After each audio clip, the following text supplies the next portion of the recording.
खरं तर दीपाली दिसायला सुंदर होती. तिचं लग्न ठरण्यात कोणतीच अडचण यायला नको होती. पण का कोण जाणे तिच्या आईवडिलांना त्यांच्या समाजातला कोणी मुलगा पसंतच पडत नव्हता. देखण्या दीपालीचं लग्नाचं वय बघता बघता निघून गेलं. वडील कॉलेजात प्रिन्सिपल होते. त्यांना कुणी योग्य मुलगा दिसतच नव्हता. शेवटी दीपालीनंच एका गुजराती मुलाशी सूत जमवलं. अरुण आणि तिचं प्रेम प्रकरण 3-4 वर्ष सुरू होतं. दीपालीचे वडील यवना अंथरुणाला खिळले होते.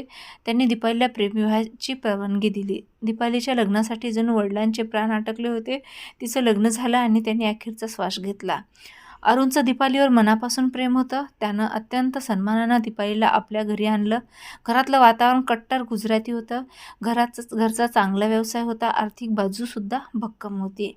पण सासूचा कांतीबेनचा स्वभाव काही फटकळ दीपालीला आवडत नव्हता. अरुणचं आभाळभर प्रेम मिळत असूनही तिची चिडचिड चालू असायची.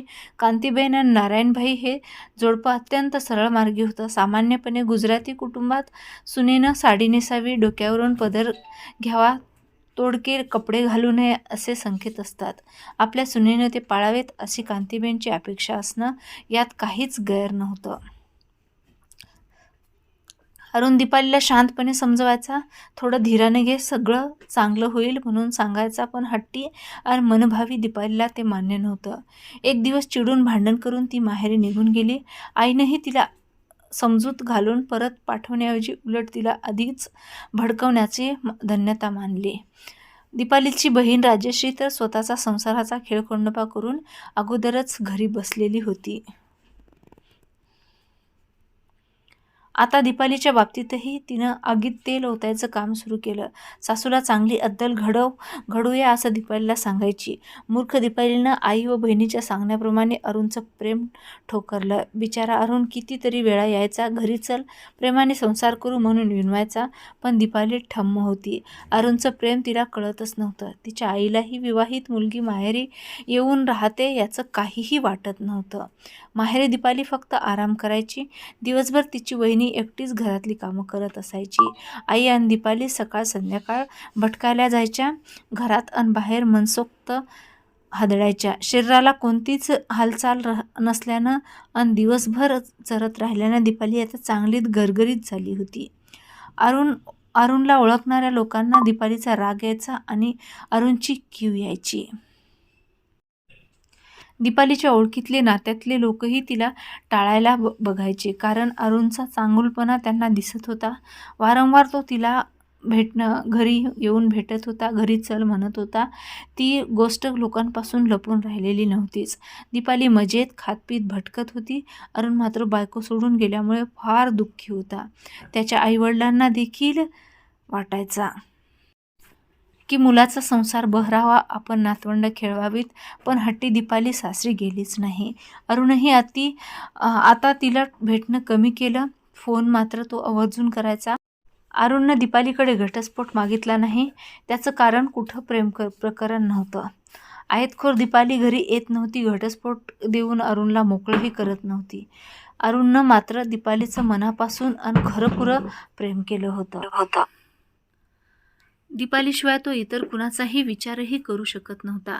बिचारा एकटाच आयुष्याचा आला दिवस काढत होता. हल्ली त्याला खाण्यापिण्याची शुद्ध नसायची. एकटाच आपल्या विचारात दंग असायचा.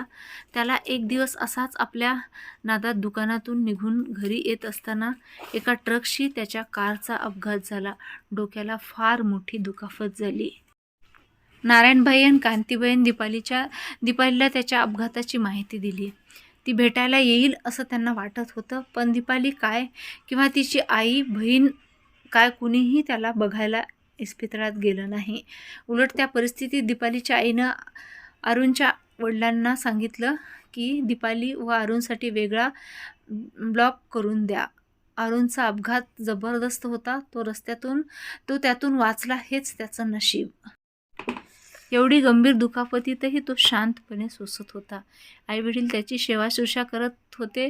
त्या सगळ्या गडबडीत दीपालीसाठी वेगळा फ्लॅट घेणं, तो सजवून सामानानं परिपूर्ण करून देणं नारायणभाईंना जमलंच नाही. एकुलत्या एक मुलाच्या सुखासाठी आईवडिलांनी त्याचं वेगळं घर मांडून द्यायलाही तयार होते. पण निदान दीपालीनं येऊन नवऱ्याला भेटावं त्याच्याजवळ बसावं एवढी त्यांची इच्छा त्या स्वार्थी मुलीला पूर्ण करावी असं वाटलं नाही. काही महिने इस्पितळात काढून अरुण घरी आला. त्या काळात दीपाली फक्त आपल्या नव्या फ्लॅटबद्दल चौकशी करत होती. जखमी दुर्बल झालेल्या नवऱ्याला त्याच्यावर जीवापाड प्रेम करणाऱ्या अरुणला भेटावं असं तिला देखील वाटलंही नाही.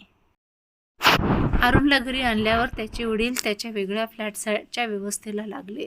वेगळं घर करून का होईना मुलाचा संसार सुखाचा होऊ दे, तो आनंदात राहू दे एवढंच त्यांना वाटलं होतं. पण अरुणला हे कळलं तेव्हा त्याचं मन फारच दुखावलं. ज्या दीपालीवर आपण वेड्यासारखं प्रेम केलं त्या दीपाली इतकी आत्ममग्न आणि स्वार्थी असावी हे त्याला सहनच होईना. अगदी डोळे मिटून गेले. त्याचं हसणं बोलणं कमी झालं होतं.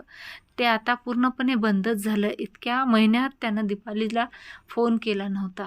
तिनंही फोन केला नाही. येणं तर दूरच. यापुढे तरी नव्या फ्लॅटमध्ये येऊन दीपाली सुखानं नांदेल याची त्याला शाश्वती वाटेना. दीपालीवरच्या त्याच्या एकतर्फी का होईना निस्सीम प्रेमामुळेच तो एवढे दिवस जिवंत होता. पण आता त्याच्याजवळ फक्त निराशा होती. आयुष्यातून दीपाली गेली तरी मनातली प्रेम भावना जिवंत होती. आता मात्र ते प्रेम पार अटलं, नाहीसं झालं. आता त्याच्या जगण्याला काहीच अर्थ नव्हता. हातापायाच्या जखमा आता बऱ्यापैकी भरून झाल्या होत्या. डोक्यावरचं बँडेज मात्र अजूनही होतंच. विचार करून त्याचं डोकं भणभणत होतं. रात्री झोप लागेना. आईवडील शेजारच्या खोलीत झोपले होते. तिमिरीला अरुण उठला आणि खोलीतून जिन्याकडे निघाला. अंधारात पायरी दिसली नाही आणि तो जिन्यावरून गडगडत थेट खाली पोहोचला. क्षणार्धात जीवनज्योत मालवली. अत्यंत गंभीररित्या जखमी अवस्थेत असलेल्या अरुणला भेटायला दीपाली गेलीच नव्हती. मात्र त्याच्या मृत्यूची बातमी कळताच ती आपली आई, बहीण, भाऊ व धाकट्या भाऊजींना घेऊन नवऱ्याच्या संपत्तीचा वाटा मागायला आली. तिच्या निर्लज्जपणानं सगळेच चकित झाले होते. एक गरीब सुस्वभावाचा सज्जन मुलाला प्रेमाच्या जाळ्यात अडकवणाऱ्या त्या स्वार्थी अपलपोट्या मुलीला बघून सगळ्यांच्याच मनात येत होतं की त्या निरागस मुलाच्या आयुष्याचा सत्यानाश करून ही बया सासू सासऱ्याकडं संपत्तीचा वाटा कशी मागू शकते. यालाच प्रेम म्हणतात का? असाच असतो का प्रेमविवाह? याला तर स्वार्थी प्रेम म्हणावं लागेल.